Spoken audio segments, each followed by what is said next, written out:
stars, bigger things. This line was, I liked this line.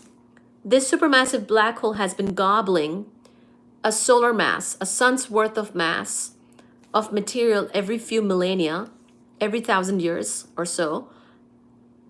The central black hole of our galaxy, that's how it grew to its present mass. Sounds like you're fine with it. Oh yeah. I'm fine with it as in, you know. Thank you. Thank you. Thank you. So that was the other connection I wanted to make.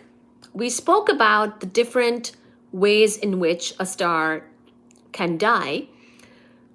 More like we spoke about what a star becomes after its death as a star. To be a star, you kind of have to be this gaseous, burning thing where the nuclear power of the star, making things like helium from hydrogen or carbon and oxygen from helium, those types of things, those types of nuclear reactions basically keep a star alive and going against its own gravitation. Once it runs out of its nuclear power, it will collapse upon itself, upon its own gravity, and depending on its mass, from lower to higher mass, it will become either a white dwarf or a neutron star or a black hole. We had covered white dwarfs and neutron stars in some previous lives.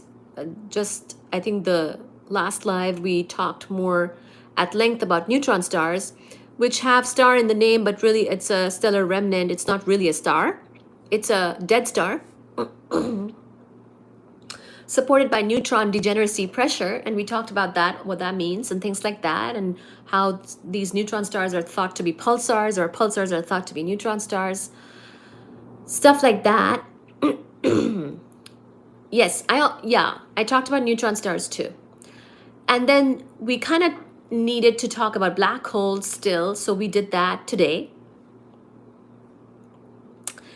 And then I also connected the black holes, which are, of course, the remnant from very massive stars. The most massive stars, ultimately, when they core collapse, they can become so compact that that compact object or its remnant is basically a black hole. Because if you become compressed past your Schwarzschild radius for any object, doesn't even have to be a star.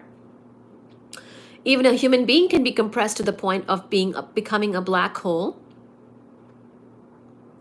But it's not that difficult for a star because a star has a lot of mass. If all of that is collapsing under gravity, and if there is a ton of mass, especially, again, depends on the mass, then it could become a black hole, and it does become a black hole in many cases.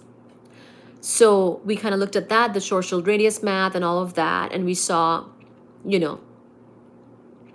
in certain cases, if a big enough star, as in a massive enough star, is compressed to something like 3 kilometers, it basically becomes a black hole.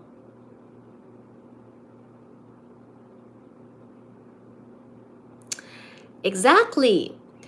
And then we also looked at tidal forces around a black hole and how one would get ripped apart depending on the mass of the black hole. You might get ripped apart, or you might get ripped apart later on after you've already crossed the Schwarzschild radius. And then I connected all of this to Sagittarius A Star, which is the black hole, supermassive black hole at the center of our own home galaxy, who has been eating a lot of material from its surroundings and becoming bigger and bigger. And that's how it became